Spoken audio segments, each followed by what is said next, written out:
दर्शकहरू नमस्कार। एबिसी वाचमा यहाँहरूलाई हार्दिक स्वागत छ। म अनन्त अनुराग। सर्वोच्च अदालतको निर्णयपछि मुलुकको राजनीति युटर्न भएको छ। हिजोको सर्वोच्च अदालतको निर्णयपछि अबको केही बेरपछि नेपाली कांग्रेसका सभापति शेरबहादुर देउवा प्रधानमन्त्रीको पदमा शपथ ग्रहण गर्ने कार्यक्रम रहेको छ।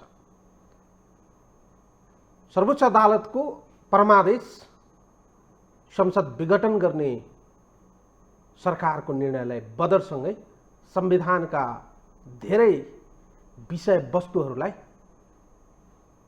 व्याख्या गरेका छन्। सर्वोच्चले गरेको निर्णयमाथि राजनीतिक दलहरूले आफ्ना धारणाहरू राख्ने काम भइरहेको छ। धेरैले सर्वोच्चको निर्णयलाई स्वागत गरेका छन्, तर प्रधानमन्त्री निस्किँदै गर्नुभएको प्रधानमन्त्री ओली सर्वोच्चको निर्णयप्रति निकै खनिनु भएको छ।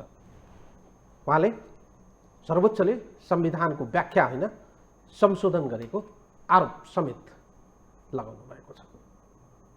हिजोको निर्णयपछि नेकपाभित्र देखिएको विवाद पनि नयाँ डिस्कोर्समा प्रवेश गरेको छ।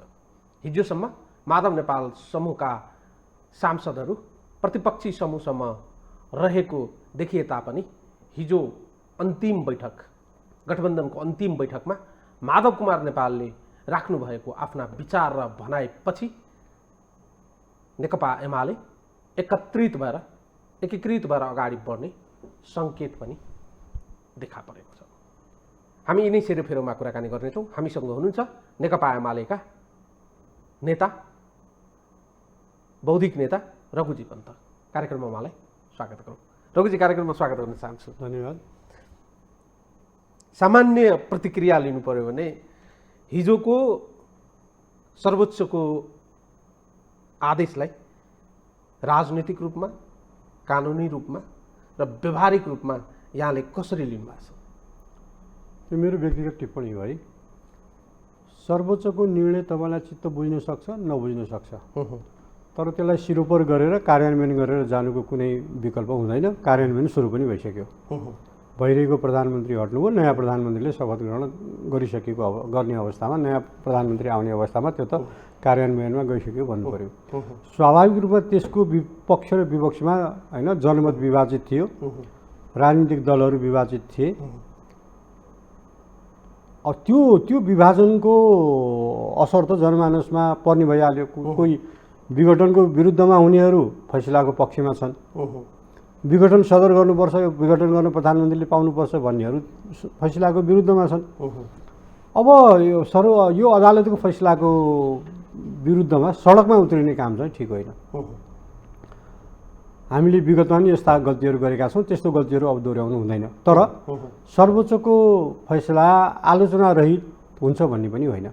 त्यसलाई एउटा मर्यादाभित्र रहेर प्राज्ञिक छलफल, त्यसमा लेखेर बोलेर, सञ्चार माध्यममा बोलेर लेखेर, त्यसमा प्राज्ञिक ढङ्गले अनि त्यसको संविधानको व्याख्या गर्ने ढङ्गले त्यसको पक्ष विपक्षमा बहस गर्न चाहिँ पाइँदैन भन्ने होइन। त्यो प्रक्रिया चाहिँ अगाडि बढ्न पनि सक्छ। त्यसले के हुन्छ भन्दाखेरि आम नागरिकको होइन, अलि रुचि राख्ने मान्छेहरूले त्यो पढेर आफ्नो संवैधानिक राजनीतिक ज्ञानहरूलाई फराकिलो बनाउन सक्छन्। किन कुनै पनि स्वतन्त्र सञ्चार माध्यमहरू भएको देश र लोकतन्त्र भएको देशमा यस्तो डिबेट हुन्छ। यस्तो डिबेटले नै मान्छेहरूलाई, नागरिकहरूलाई अलिकति स्वतन्त्र चेतना लिन सक्ने बनाउने हो। यसले लोकतन्त्रलाई बलियो बनाउँछ। छलफल बहसलाई चाहिँ निषेध गर्नु हुँदैन। तर सर्वोच्च अदालतको फैसला हो, त्यो आइसकेको छ, त्यसलाई सम्मान गरेर अगाडि बढ्नुपर्छ। सामान्य रूपमा अहिलेको यो जति पनि प्रक्रियाहरू भयो, दोस्रो पटकको संसद विघटनको विवादपछि माधव कुमार नेपाल लगायत तपाईँहरूले जुन एउटा स्ट्यान्ड लिनुभएको थियो, त्यो स्ट्यान्डमा रहिरहँदा यो सम्पूर्ण प्रक्रियाको सेन्टर पोइन्ट माधव कुमार नेपाल हुनुहुन्थ्यो। माधव कुमार नेपालले जे कुराहरू हिजोको दिनमा अडान लिनुभएको थियो, तपाईँहरूले जे बताउनु भएको थियो, तपाईँहरूले जे कुरा उठान गर्नुभएको थियो, त्यही कुराहरू चाहिँ सम्बोधन भएर आएको छ। यस अर्थमा तपाईँहरूको लागि त यो सकारात्मक नै छ भन्दा हुन्छ। होइन, फैसला अब हेर्नुहोस्, यस्तो हार्ने पक्षलाई फैसला चित्त बुझ्दैन, जित्ने पक्षलाई फैसला चित्त बुझ्छ। संसारमा जहाँ पनि त्यो एउटा मनोवैज्ञानिक कुरा हो, मनोवैज्ञानिक पक्ष अहिले पनि त्यो भइरहेको छ। अब स्वतन्त्र नागरिकहरूले, स्वतन्त्र चेतना भएका मान्छेहरूले यो फैसलालाई संविधानको, अन्तर्राष्ट्रिय परम्पराको, होइन, यो राजनीतिक परम्परा चलेको चलन आदिको तुलोमा राखेर तौलेर छलफल गर्न सक्छन्। त्यसैले मैले भने नि, म चाहिँ सर्वोच्च अदालतको यो फैसलाको सम्मान गर्छु। अब यसलाई सिरोपर गरेर यो कार्यान्वयनमा गइसकेको छ।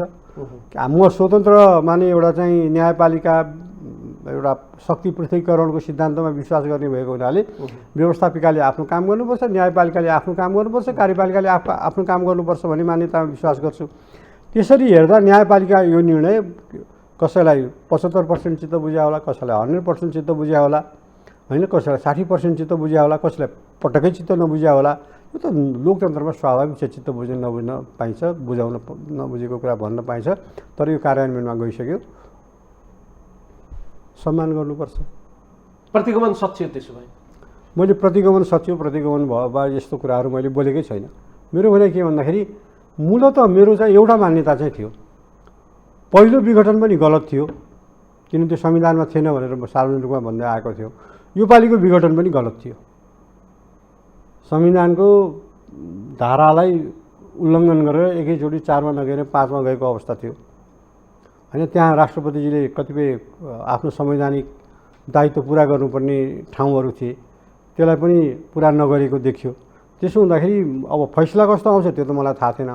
तर यो फैसला एउटा काम चाहिँ, मिनिमम एउटा काम चाहिँ गर्छ भन्ने लागेको थियो। के भन्दा म्याक्सिमम गर्न सक्ने, जस्तो मेरो एक्सपेक्टेसन के थियो भने शेरबहादुर म्याक्सिमम गर्दा शेरबहादुरजीलाई प्रधानमन्त्री बनाउन सक्छ, अथवा बिबिचको फैसला गरौँ भनेर सर्वोच्च अदालतले गर्यो भने अहिले भइरहेको प्रधानमन्त्रीलाई, होइन, अथवा नयाँ प्रधानमन्त्री देऊ भनेर मान्छे नतोइकन नयाँ प्रधानमन्त्री देऊ भनेर भन्न पनि सक्छ, 4मा जान पनि सक्छ। यी विभिन्न ठाउँहरू राखेका थियो। तर जे गरे नि प्रतिनिधि सभा पुनर्स्थापना चाहिँ ग्यारेन्टी हुन्छ भन्ने एउटा राजनीतिको विद्यार्थी भएको हैसियतले संविधान पढ्दा संसद पुनर्स्थापना गर्नु अथवा प्रतिनिधि सभा पुनर्स्थापना गर्ने कुराको चाहिँ विकल्प छैन भन्ने मलाई लागेको थियो। त्यो त भयो। यो घटनाक्रमलाई इतिहासले एक किसिमले यसको मूल्याङ्कन गर्ने कुरा त छँदैछ, तर सामान्य रूपमा गएको निर्वाचनमा आम जनताले विश्वास गरेर, भरोसा गरेर स्थायी शान्ति, विकास, निर्माण र मुलुकलाई अलिकति चाहिँ फड्को मार्ने सोचका साथ आम जनताले तपाईँहरूलाई लगभग 2/3 हाराहारीमा मतदान गरेर एउटा स्थायी सरकार होस् भन्ने चाहनाका साथ तपाईँहरूलाई जिताएको थियो।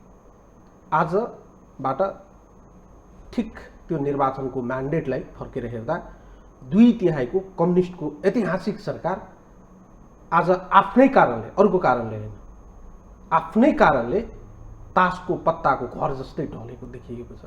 यसको दोषी इतिहासले खोज्ने होला, यसका कारण र कारक दुइटै खोज्ने होला। तर आजको दिनमा हेर्दा यो सबै, यो स्थिति आउनुमा दोषी अब को छन् भनेर सोध्नु पर्ला नि हामीले। होइन, इतिहासले एउटा समयमा यसको खोजी पनि गर्ला, होइन, विश्लेषण पनि गर्ला, त्यो भोलिको कुरा हो। तर आज म चाहिँ के भन्न चाहन्छु भन्दाखेरि हामीले आफ्नो 2/3 झन्डै 2/3 पुग्न लागेको बहुमतको सरकार टिकाउन सकेनौँ, पार्टी एकता टिकाउन सकेनौँ। नेताहरूको इगो, अहङ्कार, आपसी द्वन्द्व आदिले गर्दा यो टिक्न सकेन। मिलिसकेको पार्टी पनि फुट्यो, बहुमत प्राप्त सरकार पनि आज बहुमत गुमाउँदै यहाँ आइपुग्ने अवस्था नौबत आइलाग्यो। यसको लागि मूलतः हाम्रो नै आफ्नै कमजोरी हो। हामी नै यसका लागि दोषी छौँ। हामी भन्नाले हाम्रो पार्टी नेतृत्व दोषी छ, हाम्रा नेताहरू दोषी छन् र एक हदसम्म हामीले पनि आफूलाई फर्केर हेर्नु पर्ला। हामीले किन यो घटनाक्रमलाई रोक्न सक्यौँ भनेर हामी दोस्रो पुस्ताका भन्ने नेताहरूले नै आफूलाई फर्केर हेर्नुपर्छ, विश्लेषण गर्नुपर्छ। हामीले चाहिँ किन रोक्न सकेनौँ? यसको कारण के हो भन्दाखेरि हामीमा जुन गुटबन्दी बढ्यो नि पार्टीमा, दोस्रो पुस्ताका नेताहरू पनि यो गुट र त्यो गुटमा मात्रै भए र अलिकति त्यहाँभित्र पनि अलिकति विवेकको कुरा गर्ने, तर्कको कुरा गर्ने, परिणाम बिग्रिन्छ भनेर चर्चा गर्ने, यसो नगरौँ भनेर भन्नेहरू आइसोलेसनमा परे। त्यसैले तथ्य देख्दा देख्दै पनि त्यसप्रति आँखा चिम्लिने काम भयो। सत्य बुझ्दा बुझ्दै पनि त्यसलाई व्यवस्था गरियो, परिणाममा त हामी आइपुग्यौँ। त्यसैले यसको दोष अन्त कतै लगाएर हुँदैन। हामीले आफैलाई फर्केर हेर्नुपर्छ, हाम्रो नेतृत्वले आफैलाई फर्केर हेर्नुपर्छ, हाम्रा नेताले आफ्नै आत्मविश्लेषण गर्नुपर्छ र हामी दोस्रो पुस्ताका भन्नेहरूले पनि हाम्रो क्षमता, योग्यता र ल्याकत कति रहेछ भनेर आफूलाई आफ्नै मनको ऐनामा जाँचेर हेर्नुपर्ने अवस्था छ। यो हामी सबैको लागि एउटा गम्भीर प्रश्न हो, चुनौती हो।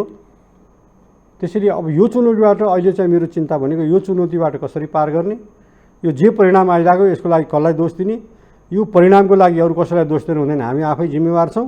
त्यसैले यस्तो नियतिमा किन आइपुग्यो भनेर यसको एउटा विश्लेषण संश्लेषण गरेर एउटा निष्कर्षमा भोलि पुग्नुपर्ने हुन्छ। तर यति बेलाको मुख्य दायित्व भनेको चाहिँ अब त जे हुनु भइसक्यो। अब तपाईँले आफ्नो हातमा आएको अवसर आफैले गुमाउनु भयो। तपाईँलाई स्वर्ण अवसर थियो, गोल्डन अपर्च्युनिटी भन्छ नि, ठ्याक्कै त्यो पाउनु भएको थियो, त्यसको सही उपयोग गर्न सक्नु भएन। एउटा राम्रो स्थिर सरकार दिने, कामकाजी प्रभावकारी कामकाज गर्न सक्ने सरकार दिने भन्ने कुराहरू आपसी त्यो कुराहरू त कार्यान्वयन गर्न सकेन र आपसी द्वन्द्व र विभाजनको कारणले हामी सरकार गुमाउनु पर्ने अवस्थामा पुग्यौँ। त्यसैले यसको समग्र मूल्याङ्कन त जरुरी छ। तर त्यो भन्दाखेरि पनि अब यसको मूल कारण त एउटा विभाजन नै हो। पहिले नेकपा विभाजन हो, माओवादी र नेकपा एमाले मिलेर बनेको नेकपा विभाजन भयो। त्यसपछि झन्डै एमाले पनि विभाजनको अवसरमा पुगेको थियो। अब त्यसलाई समेटेर हामी एकता प्रक्रियामा अगाडि बढ्ने प्रयत्न गर्दैछौँ। मलाई के लाग्छ भने कमसेकम एमालेलाई मात्रै खण्डित हुनुबाट जोगाउन सक्यो भने नेपालको वामपन्थी आन्दोलन जोगिन्छ, नेपालको राष्ट्रियताको आन्दोलन जोगिन्छ, नेपालको लोकतन्त्रको आन्दोलन जोगिन्छ, संविधान रक्षाको कामलाई मद्दत पुर्याउन सकिन्छ। यदि गर्न सक्यो भनेर हामी त्यो प्रयत्नमा लागेका छौँ, ताकि लेफ्ट फोर्स पनि डिभिजन हुने, सबै महत्त्वपूर्ण पार्टीहरू डिभिजन भएर देशमा चाहिँ एउटा राजनीतिक अराजकता उत्पन्न नहोस् भन्ने हामीले सोचेर कतिपय कुराहरूमा ल ठिकै छ फेस गर्नुला, अपमानै सहेर भए पनि पार्टी एकता गर्नुपर्छ भन्ने दिशामा हामी अगाडि बढेको छौँ। तपाईँहरूको पार्टी एकताको बाटोमा अगाडि बढेको छ, यो राम्रो सन्देश हो तपाईँहरूको पार्टीको कार्यकर्ताको लागि, नेताहरूको लागि। तर एउटा आम मूलभूत प्रश्न अहिले चाहिँ सबैले गरिरहेका छन्, के सोधिरहेका छन् भने 2/3 कम्युनिस्ट सरकार प्रधानमन्त्री केपी शर्मा ओली नेतृत्वमा उहाँले चलाउन नसक्नु भएको हो कि उहाँलाई चल्नै दिनु भएन माधव कुमार नेपाल लगायतका नेताहरूले?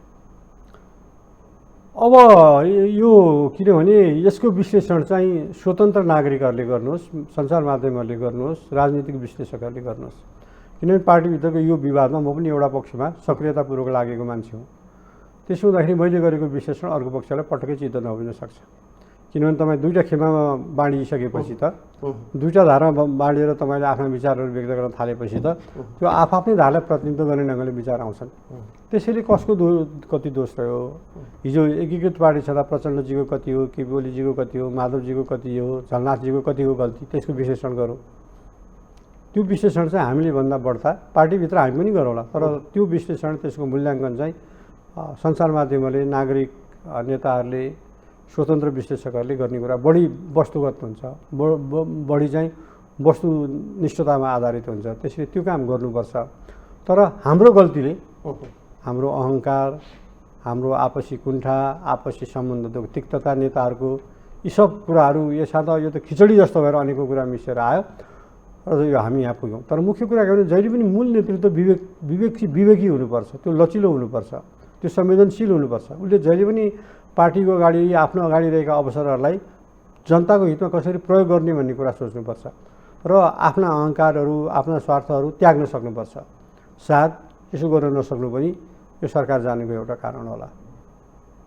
अलिकति पछाडि फर्क्यो भने जुन वस्तुस्थितिमा तपाईँ लगायतका माधव कुमार नेपाल समूहका नेताहरूले शेरबहादुर देउवालाई प्रधानमन्त्री बनाउनलाई 23-24 जनाले जुन हस्ताक्षर गर्नुभयो, त्यही हस्ताक्षरको आधारमा प्रधानमन्त्री बनेको देखिन्छ। परमादेशको पोइन्टलाई हामीले पढ्यौँ भने ती नै प्रमुख आधार हो। सम्भवतः तपाईँको समूह लगायतका, माधव कुमार नेपाल समूह लगायतका 23 जनाले उहाँको पक्षमा हस्ताक्षर नगरेको भए त्यो माग दाबी चाहिँ पुग्दैन थियो र उहाँमाथि चाहिँ परमादेशको आदेश चाहिँ लागू हुँदैन थियो। हिजोबाट फेरि ठ्याक्कै चाहिँ एउटा अर्को पोलिटिक्स के सुरु भयो भने एकातर्फ शेरबहादुर देउवालाई प्रधानमन्त्री बनाउनलाई तपाईँहरूले सहयोग गरेको देखियो, प्रक्रिया चाहिँ ट्र्याकमा आयो सर्वोच्चको निर्णयपछि। तर जुन चाहिँ फेरि हामीले सरकारलाई स्थायित्व प्रदान गर्ने कुरा छ, सरकारले फेरि संसदमा गएर जुन विश्वास लिने कुरा छ त्यो कुरा त अब तपाईँहरू फेरि ब्याक तपाईँ पार्टीमा भइसकेको र हिजोबाट अब चाहिँ हामी प्रतिपक्षी गठबन्धनमा छैनौँ, पार्टीले डिसिजन गर्छ, जाने वा नजाने कुरा पनि हुनसक्छ भनेर तपाईँले नै बताउनु भयो। हिजो तपाईँहरूले माधव नेपाल के अरे केपी शर्मा ओलीलाई पनि धोका दिए जस्तो भयो, शेरबहादुर देउवालाई सहयोग गरे जस्तो भयो। हिजोबाट चाहिँ के देख्यो भने अब तपाईँहरू ब्याक पार्टीमा भइदिँदा शेरबहादुर देउवासँग फेरि धोका भए जस्तो, यसमा चाहिँ धोका गर्ने पात्रको रूपमा चाहिँ माधव कुमार नेपाल देखियो कि भन्ने चाहिँ एउटा चाहिँ माधव नेपालजीको त एउटा स्ट्यान्ड रह्यो। हिजो त्यो जुन बैठक थियो दलहरूको भेटघाट थियो, बैठक भन्दा नि म त्यसलाई भेटघाट भनेर रुचाएँ, त्यो भेटघाटमा सबैले वास्तवमा माधव नेपालले जुन स्ट्यान्ड लिनुभयो यो लोकतन्त्रको संविधान रक्षाको हितमा छ भनेर उहाँको प्रशंसा गर्नुभयो। यो स्ट्यान्ड वास्तवमा यो दोस्रो पक्ष हो प्रधानमन्त्री बन्ने कुरा, पहिलो पक्ष प्रतिनिधि सभाको पुनर्स्थापना हो। हामीले चाहेको त्यो हो, किनभने पहिलो विघटन पनि असंवैधानिक थियो, यो पनि असंवैधानिक छ भन्ने हाम्रो मान्यता हो। हाम्रो यो मान्यतालाई अदालतको फैसलाले पुष्टि गर्यो। अघिल्लो पालि तपाईँले प्रधानमन्त्रीको अगाडि सार्नुपर्ने अवस्था थिएन, त्यसले संसद पुनर्स्थापनाको लागि मात्र अदालतमा गइयो। यो पालिले प्रधानमन्त्रीको कोही न कोही क्यान्डिडेट दिनै पर्ने अवस्था भयो। त्यस्तो अवस्थामा शेरबहादुरजीलाई साथ अदालतमा मुद्दा हाल्ने साथीहरूले त्यस कारणले अगाडि सार्नुभयो, त्यो कानुनी संवैधानिक बाध्यताले। त्यसैले हामीले कसैलाई धोका दिए होइन। हामीले नेपाली काङ्ग्रेसलाई जन्मान्तरसम्म मान्ने समर्थन गर्छौँ, यो प्रतिस्पर्धाको कार्यकालभरि समर्थन गर्छौँ भनेर कुनै एग्रिमेन्ट गरेका छैन। हाम्रो स्ट्यान्ड के थियो भने शेरबहादुरजीलाई एकजना उम्मेदवार जानुपर्थ्यो सर्वोच्च अदालतमा प्रधानमन्त्रीको उम्मेदवार भएर, त्यसमा हाम्रा साथीहरूले सही गर्नुभयो र यो मुद्दाको फैसला नहुन्जेल हाम्रो साथ रह्यो। पार्टीभित्र ठुलो दबाब आलोचना हुँदाहुँदै पनि माधव नेपाल र हस्ताक्षरकारी साथीहरू अड्नुभयो, हामी हस्ताक्षर फिर्ता लिन हुँदैन भनेर। यो कुरालाई हेर्नुहोस् न, अब यसपछि त फेरि यही बेला पार्टीको एकता प्रक्रिया सुरु भएको छ। अब एउटै पार्टीमा बसेपछि त त्यही पार्टीले निर्देशन गर्छ नि। मैले शेरबहादुरजीको सरकारलाई अब विश्वासको मत दिइँदैन भनेर पनि भनेको छैन, शेरबहादुरजीको सरकारलाई विश्वासको मत दिइन्छ भनेर पनि भनेको छैन। पत्रकारहरूले सोध्नु, माधवजीले पनि त्यसबारेमा केही बोल्नु भएको छैन बैठकमा। त्यहाँ बेलामा मसँग पत्रकारले सोधे तपाईँहरू विश्वासको मत दिनुहुन्छ कि दिनुहुन्न भनेर, मैले भने पार्टीले छलफल गरेर निर्णय गर्छ भने। मैले के गल्ती गरेँ? मैले त ठिकै भने।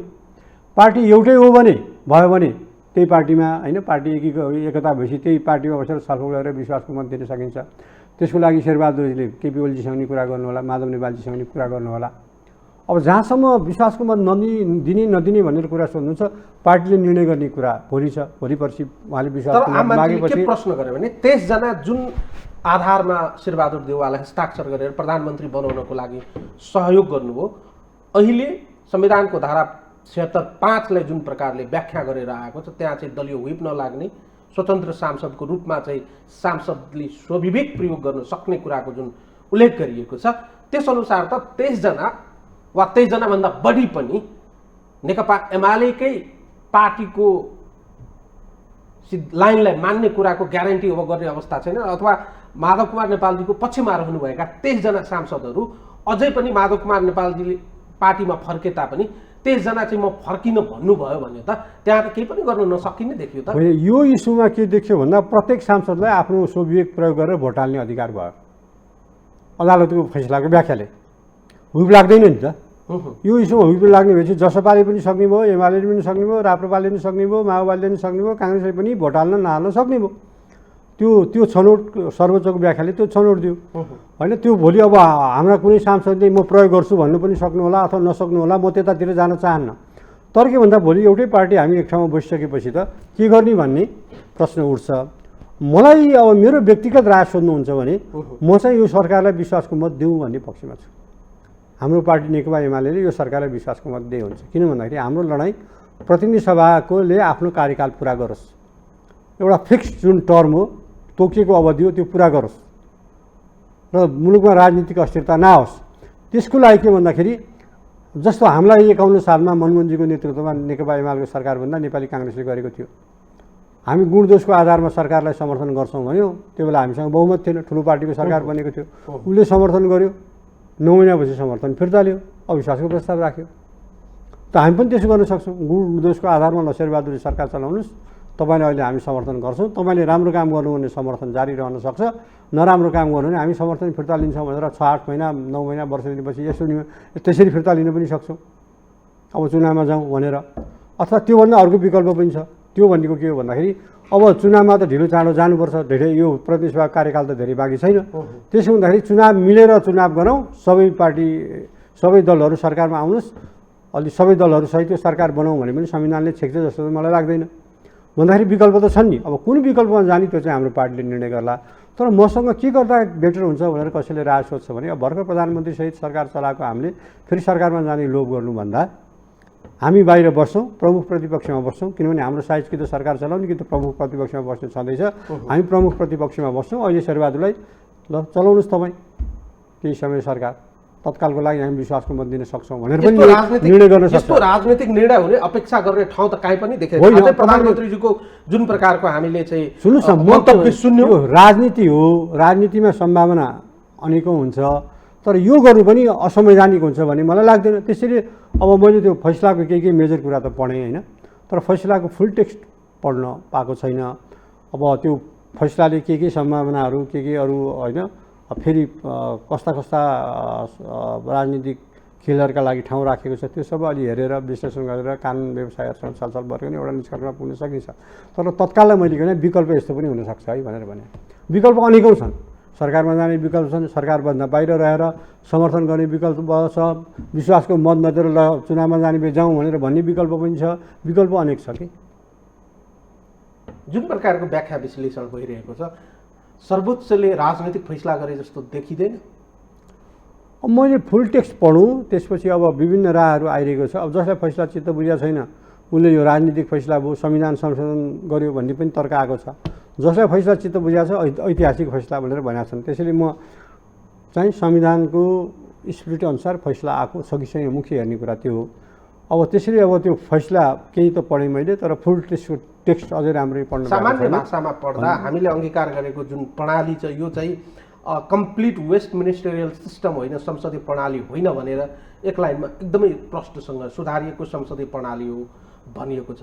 यस अर्थमा सुधारिएको प्रणाली भइसकेपछि हाम्रो संविधानले प्रधानमन्त्री बनाउने कुराको परिकल्पना त संसदमा गरेको देखिन्छ।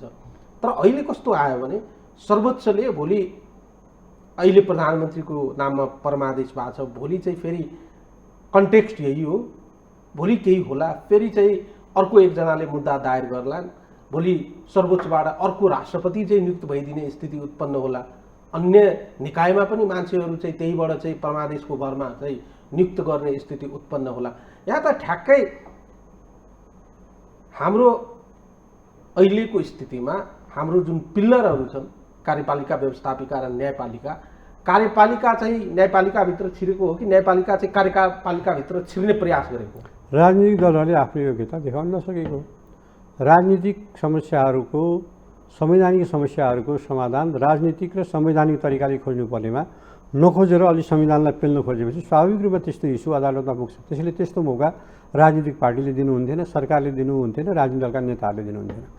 जब आज तपाईँ स्टेप बाई स्टेप निर्णयहरू गर्दै जानुहुन्छ र त्यो निर्णयहरूमा प्रश्न उठ्न थाल्छ, तिनीहरू अदालतबाट पटापट गलत साबित भएपछि निर्णय गर्नेहरूले सोच्नुपर्छ, निर्णय गर्दाहरूले सोच्नुपर्छ। त्यसैले तपाईँको निर्णय संविधानको पेरिफेरीभित्र छ कि छैन, नियमित प्रचलित संविधान र कानुनअनुसार छ कि छैन, राजनीतिक नैतिकताले के भन्छ, राजनीतिक प्रचलनले के भन्छ, राजनीतिक इतिहासले के भन्छ, लोकतन्त्रको मर्यादाले के भन्छ, लोकतन्त्रको संस्कारले के भन्छ। पोलिटिसियनहरूले त यस्तो सीमारेखाभित्र आफूलाई राख्नुपर्छ नि राजनीतिज्ञहरूले।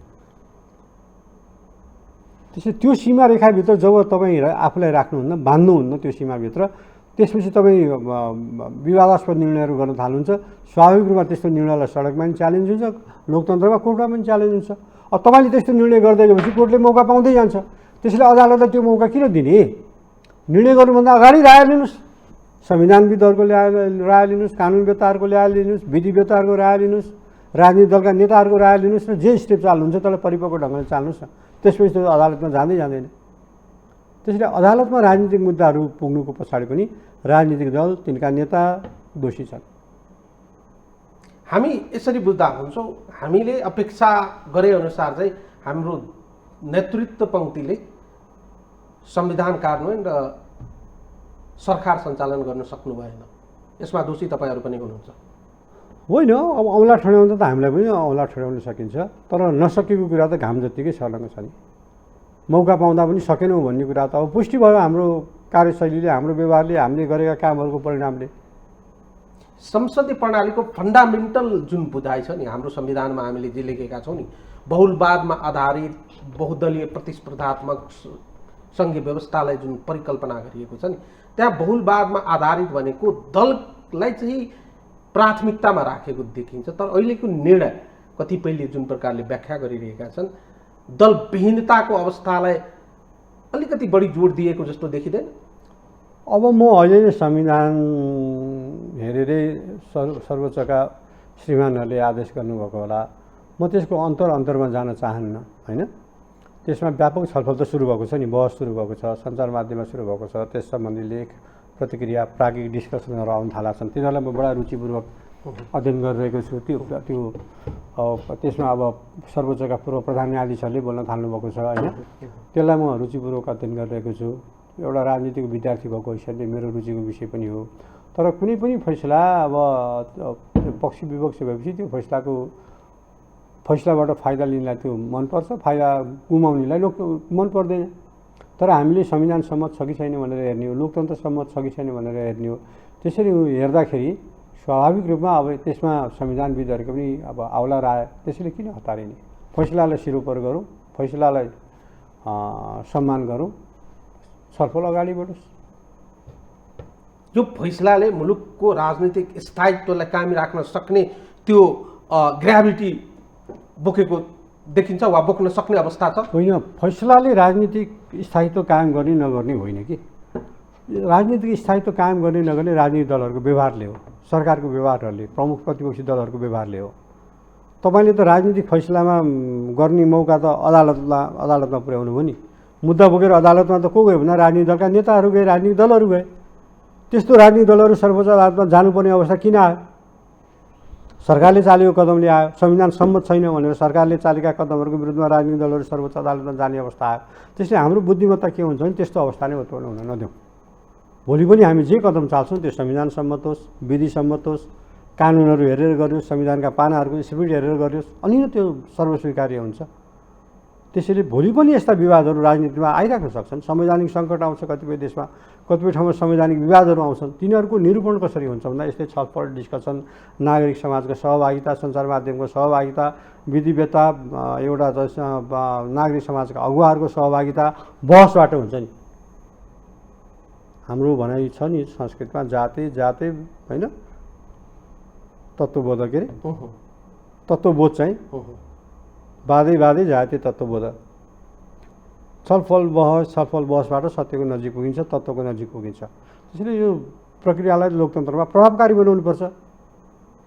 सिस्टम त जोग्यो, तर जुन एउटा सबैको चिन्ता र चासोको विषय रह्यो, यदि तपाईँहरूको नेकपा एमालेको समर्थन भएन र जसपाभित्र पूर्व राजपा अथवा महन्त ठाकुर र लगायतको टिमको चाहिँ प्रधानमन्त्री नियुक्त हुँदै गर्नुभएका शेरबहादुर देउवालाई संसदभित्र समर्थन भएन भने त यो सरकार 30 दिनभन्दा बढी त नटिक्ने भयो। अन्ततः प्रधानमन्त्री जाँदै गर्नुभएको प्रधानमन्त्रीले सम्भवतः यो संसदबाट वैकल्पिक सरकार बन्न नसक्ने जुन कुरा गर्दै आउनुभएको थियो विगतदेखि अहिलेसम्म, त्यो कुरा त पुनः पुष्टि हुने देखिन्छ। त्यसलाई पुष्टि गर्ने उहाँको चाहना होला, इच्छा होला। त्यसलाई म अब व्यक्तिलाई त्यो लाग्यो उसले त भन्न पाउँछ नि, प्रधानमन्त्रीको पनि आफ्नो अधिकार छ होइन। तर म के भन्छु भन्दाखेरि त्यो दिशातिर मुलुकको राजनीति नजाओस् भन्ने मेरो चाहना छ।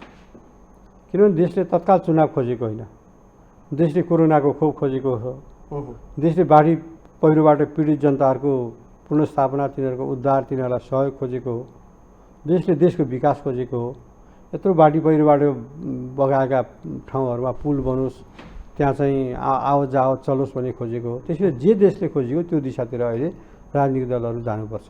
र चुनाव त भइहाल्छ, 5 वर्ष पुग्ने बेला 5 वर्षमा चुनाव हुने हाम्रो संवैधानिक प्रावधान हो।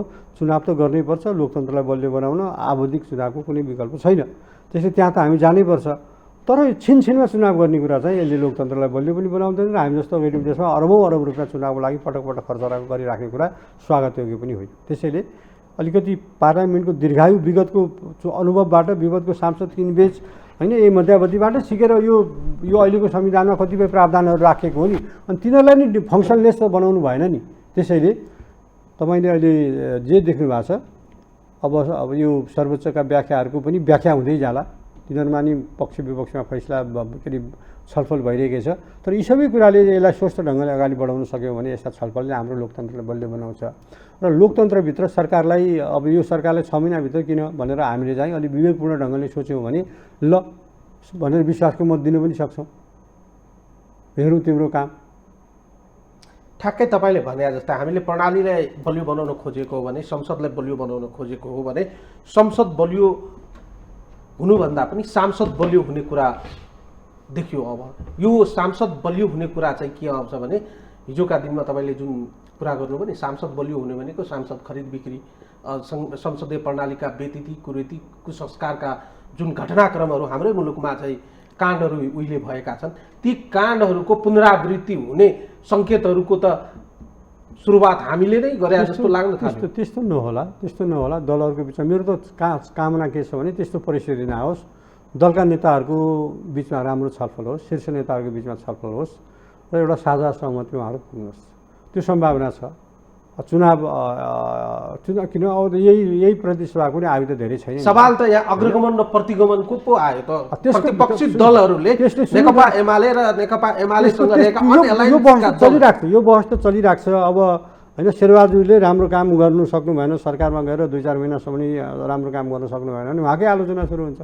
राम्रो काम जब तपाईँ सत्तामा गएर गर्न सक्नु, जनताले त कसैलाई बाँकी राख्दैन नि, मुक्त कसैको हेर्दैन। त्यसैले यो अग्रगमन प्रतिगमन एउटा चरणमा छलफल भएको थियो, बहस भएको थियो, त्यो आफ्नो ठाउँमा छ। तर अब एउटा नयाँ चरण सुरु हो। यो नयाँ चरणमा मुलुकमा राजनीतिक स्थिरता कसरी दिने, अब शेरबहादुरजीको सरकारलाई पनि तत्कालै चुनावमा धकेल्नुभन्दा त्यसलाई 2-4 महिना काम गर्न दिने कि नदिने, यी अहिलेका छलफलका एजेन्डा मूल एजेन्डाहरू हुन्। यसमा हामीले छलफल गर्नुपर्छ, निकास दिनुपर्छ। र मसँग चाहिँ भन्नुहुन्छ भने म चाहिँ के चाहन्छु भन्दाखेरि हाम्रो पार्टी अब भर्खरै सरकारबाट गएर अब सडकमा ओर्लेको अवस्थामा फेरि तत्कालै सरकारमा जानु त्यति आवश्यक छैन। बरु यो देउवाको सरकारलाई बाहिर बसेर ल गुण र दोषको आधारमा हामी समर्थन गर्छौँ, तिमी सरकार चलाऊ भनेर छोडेर 2-4 महिना 60 महिनापछि ल तिमीले राम्रो काम नगरेको अवस्थामा तिमीले राम्रो काम गर्न सकेन भनेर विश्वासको मत फिर्ता लिन पनि सक्छ। त्यसैले विकल्पहरू अनेकौँ छ कि, अरू पनि विकल्प छ कि अब हामीले पनि अलिकति हेर्नुपर्ने छ, कानुनवेत्ताहरूसँग छलफल गर्नुपर्ने छ। फैसलाले अरू विकल्पहरू पनि राखिदिएको छ कि यी सबै परिस्थितिको बारेमा छलफल गर्न एउटा चाहिँ हाम्रो चासो हो। तर अहिले मूल कुरा भनेको पार्टीलाई यो केही 2-4 दिन हामी चाहिँ पार्टी एकता अलि राम्ररी अगाडि बढे हुन्थ्यो भन्ने प्रयत्नमा छौँ। स्वाभाविक रूपमा अहिले यो निर्णयपछि, सर्वोच्चको आदेशपछि यो र परमादेशपछि तपाईँहरूको पार्टी एकता हिजोका दिनसम्म अथवा 27 गतेसम्म जुन चाहिँ तपाईँहरूको स्पिरिट थियो, त्यो स्पिरिटलाई कायम राख्न सक्ने सम्भावना देखिन्छ? होइन, अब त्यसमा त हाम्रो आफ्ना धारणा थिए नि त। समर्थन गर्ने साथीहरूले, अदालतमा मुद्दा लिएर जाने साथीहरूले पनि त्यत्तिकै गएको होइन नि, त्यसका पछाडि कारणहरू थिए। स्वाभाविक रूपमा ती कारणहरू अब यो अहिले नयाँ परिस्थितिमा यी सबै विषयमा तत्कालै नै हो नि पार्टीमा कुनै बेला त छलफल हुन्छ। तर अहिलेको मूल कुरा भनेको सरकारलाई विश्वास दिने कि नदिने भन्ने कुरा छ। त्यससाथ हाम्रो पार्टीको औपचारिक बैठक बसेपछि त्यहाँ पनि यो इस्यु आउला। अनि सबै कुरा, सबै परिस्थिति, राष्ट्रिय अन्तर्राष्ट्रिय सबै परिस्थिति, देशको लागि तत्काल के गर्नुपर्ने छ भन्ने सबै कुरालाई ध्यानमा राखेर नेताहरूले हामीले आपसी छलफलमा एउटा ठोस निर्णय गर्नेछौँ। अब अहिले त मैले एक्लै यहाँबाट यस्तै निर्णय हुन्छ भनेर भन्न सक्दिनँ। हुनसक्ने निर्णय सम्भावनाहरू मैले तपाईँको अगाडि राखेँ होइन। शेरबहादुरजीको सरकारले विश्वासको मत नपाउन सक्छ एउटा सम्भावना। अरू कुरा एमाले सरकारमा गयो भने त्यसै बहुमत पुग्छ, ल चुनाव गराउने छिटो 8-9 महिना वर्ष दिनपछि चुनाव गराउने शर्तमा एमाले सरकारमा जान सकिने पनि सम्भावना, जान सक्ने ठाउँ पनि छ, जान पनि सक्ला चाह्यो भने। अर्को भनेको बाहिर बसेर समर्थन दिन पनि सक्ला। 3-4वटा सम्भावनाहरू त टटकारै छन् नि। त्यही राजनीतिमा अब यो कुन सम्भावनालाई प्रयोग गर्ने भन्ने कुरो पार्टीभित्र बहस यो सामान्य रूपमा परिकल्पना गर्न सकिन्छ। तपाईँहरू आफ्नै पार्टीको नेतृत्वमा रहेको सरकारलाई असहयोग गरेर सरकारबाट बाहिर आउने स्थिति उत्पन्न गराइसकेपछि त्यही सरकारले फेरि चाहिँ तपाईँहरूकै समर्थनमा र सहयोगमा बनेको विपक्षी दलको सरकारलाई चाहिँ तपाईँहरूको पार्टीको चाहिँ औपचारिक निर्णय गरेर समर्थन गर्ने त्यस्तो छ र सम्भव छ? राजनीतिमा असम्भव भन्ने के छ? राजनीतिमा असम्भव भन्ने कुरा केही पनि हुँदैन। नेपोलियनले भन्थ्यो मेरो शब्दकोशमा असम्भव भन्ने शब्दावली छैन भने जस्तै हाम्रो राजनीतिमा जहाँ भ्यालुजहरूले काम गरिरहेका छैनन् होइन, परिस्थितिले निर्णयहरू गरिरहेछ, त्यस्तो ठाउँमा अनेकौँ सम्भावना हुन्छ। म सम्भावित प्रश्न गर्दैछु, त्यो नहोस् भन्ने चाहिँ कामना चाहिँ हो। यदि तपाईँहरूको पार्टीभित्र हिजो सर्वोच्चको निर्णयपछि देखिएको राजनीतिक चिन्तन र कार्यशैलीले वा विचारबाट र एक किसिमको एक अर्काप्रतिको क्षुब्धताको आधारमा म यो प्रश्न गर्दैछु तपाईँलाई, यदि त्यसको कारणले तपाईँहरूको एकतामाथि कुनै असर पर्यो र पार्टी एकता हुन सकेनन् वा प्रधानमन्त्री वा पार्टी अध्यक्ष केपी शर्मा ओलीज्यूले माधव कुमार नेपाल लगायतका टिमलाई दोषी देखाएर डन्डा चलाउने काम भयो भने त तपाईँहरू त नेकपा एमालेमा अटाउने ठाउँ त देखिँदैन त। हेर्नुहोस्, अब एकले अर्कोलाई डन्डा चलाएर एकले अर्कोलाई गाली गरेर समस्या त समाधान हुँदो रहन्छ।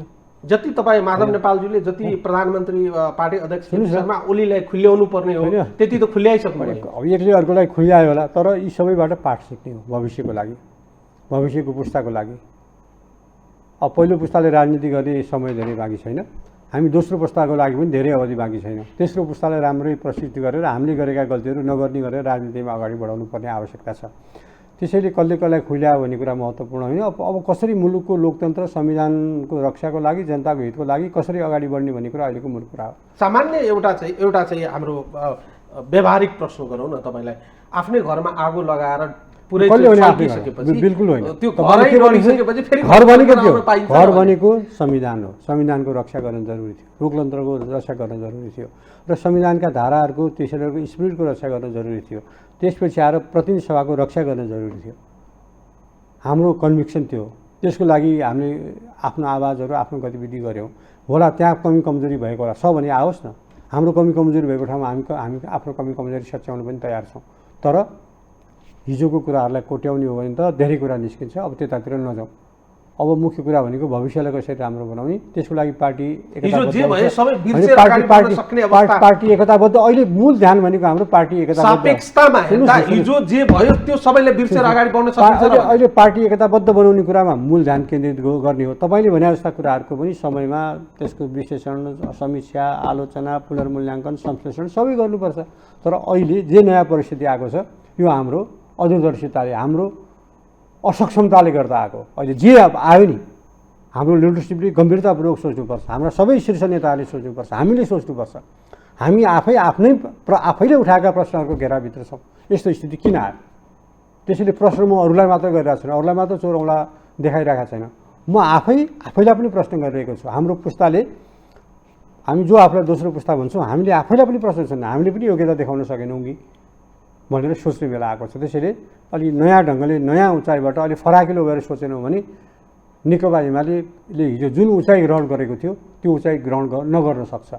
वामपन्थी आन्दोलन जुन हाइटमा पुगेको थियो त्यो हाइटमा नपुग्न सक्छ र हिजोको जुन झन्डै 2/3 बहुमतको हाइटबाट जहाँ हामी अहिले आइपुगेका छौँ फेरि हामीलाई त्यो 2/3 बहुमत पुग्नु लागि लामो समय लाग्न सक्छ। दोष किन नलगाउने भने एउटा प्रसङ्ग कहाँनिर देखिन्छ भने तपाईँहरूले व्यवस्थाको होइन, यसको समीक्षा पार्टीका बैठकहरूमा होला, पार्टीका दस्तावेजहरूमा होला, त्यहाँ हामी आफ्ना कुरा भन्नु होला। तर सार्वजनिक रूपबाट अहिले भनेर तिक्तता चाहिँ नबढाउँ भन्ने मेरो चाहना हो।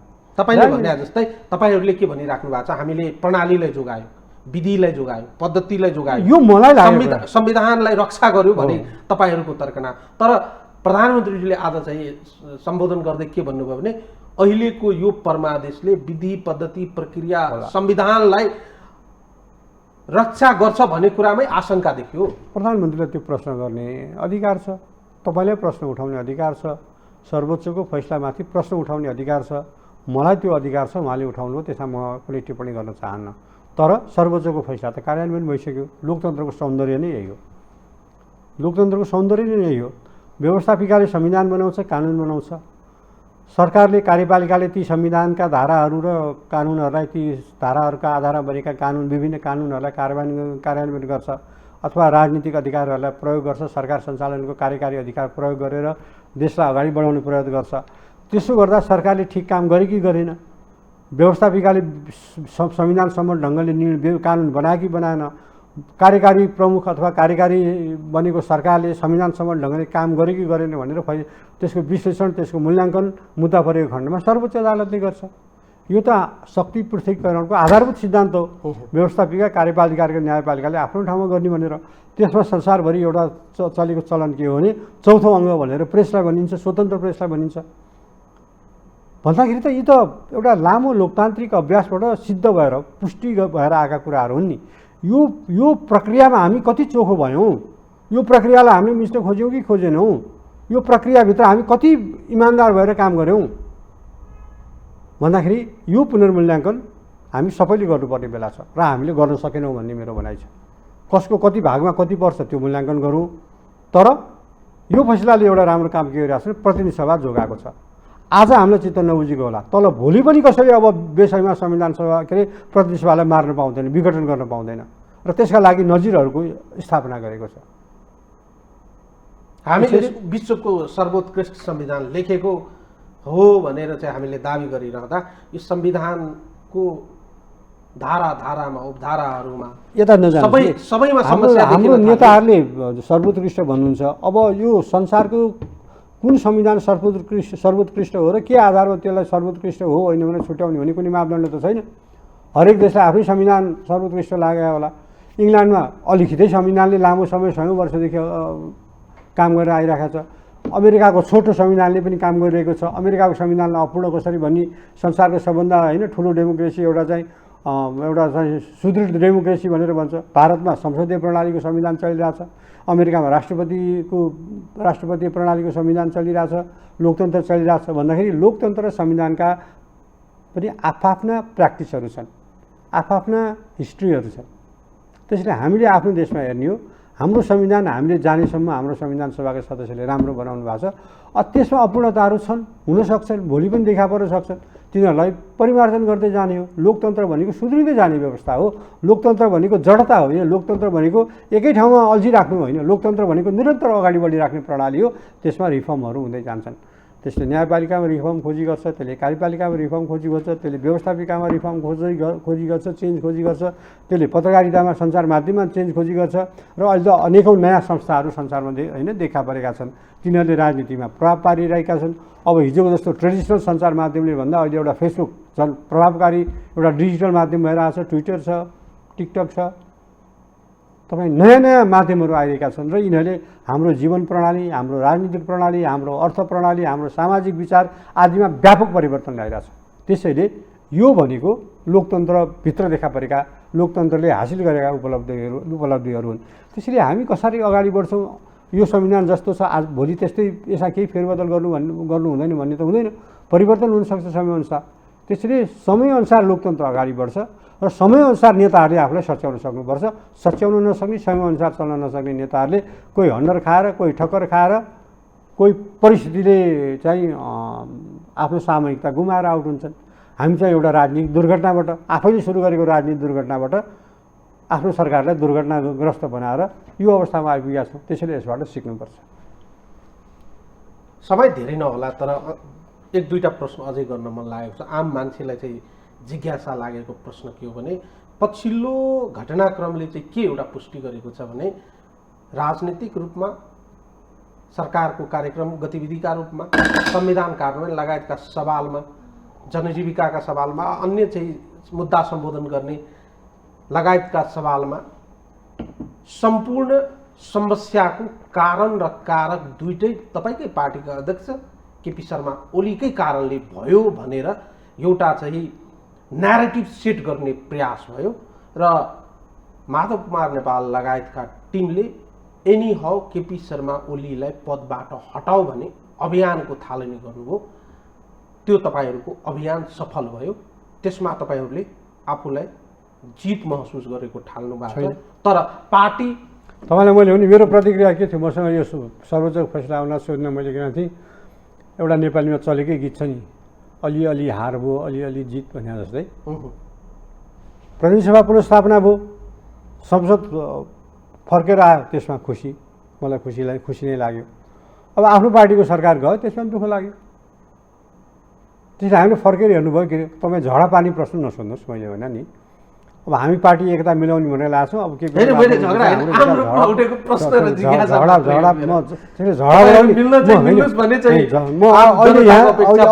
चाहिँ म अलिकति यो आलोचना समालोचना प्रत्यालोचना यी सबै पछि हामी गरौँला। अहिले एकता प्रक्रिया अलि संवेदनशील अवस्थामा छ। त्यो संवेदनशीलतालाई ध्यानमा राखेर अलिकति हामीले अलि जिम्मेवार ढङ्गले अगाडि बढ्नुपर्ने आवश्यकता छ। अब यो त समय परिस्थिति सबैले देखेकै छन् कसको कारणले को जिम्मेवार हो भन्ने कुराको त भोलि आलोचना होला, खोजबिन होला, कसलाई दोषी देखाउने त्यो त भनिरहेकै छन् नि सञ्चार माध्यमहरूले। त्यसमा हाम्रा पनि कमी कमजोरी होला। प्रधानमन्त्री भएको भएर, पार्टी अध्यक्ष भएको भएर उहाँको बढी दोष होला, हाम्रा थोरै होलान्। तर हामी सबैले स्वीकार गर्नुपर्ने कुरा के हो भने हामीले आफ्नो हातमा आएको वामपन्थीको सरकारले काम गर्ने मौका पाएको गोल्डन अपर्च्युनिटी, स्वर्ण अवसरलाई गुमायौँ। यो दुःखद कुरा हो। राष्ट्रिय राजनीतिलाई तपाईँहरूले ट्र्याकमा त ल्याउनु भयो, तर यसको चाहिँ एउटा स्थायीकरण जुन छ त्यो हुन्छ कि हुँदैन एउटा प्रश्न गर्छु। अर्को प्रश्न, तपाईँहरूको पार्टी एकताले साँच्चीकै एउटा ट्र्याक लिन्छ कि लिँदैन? अझै तपाईँहरू चाहिँ सहमतिकै प्रयासमा हुनुहुन्छ? राजनीतिक पार्टीहरूका गतिविधि, तिनका भूमिकाबारे पनि भविष्यवाणी नगर्नुहोस्। कुन राजनीतिक पार्टी टुक्रिन्छ, कुन राजनीतिक पार्टी फुट्छ भन्ने बारे पनि भविष्यवाणी नगर्नुहोस्। पार्टी फुट्छ, त्यसका नेता कार्यकर्ताको व्यवहार र अदूरदर्शिताले फुट्छ। पार्टी जुट्छ, त्यसका नेताहरूको जिम्मेवारीपन र कार्यकर्ताहरूको सक्रियताले जुट्छ। पार्टी जुटाउन निकै गाह्रो छ, फुटाउन केही पनि गाह्रो छैन। त्यसले फुटाउनुभन्दा अगाडि 10 चोटि सोच्नुपर्छ। कहिलेकाहीँ पार्टी फुट्नु आफैमा फेरि बर्बाद हुन्छ, कहिलेकाहीँ त्यसले नयाँ शक्ति निर्माण गर्छ। उसले सिपिआई फुट्दा थुप्रै वामपन्थीहरू इन्डियामा रहे, तर त्यो फुटेर बनेको सिपिएम त्योभन्दा क्रान्तिकारी भएर जन्म्यो।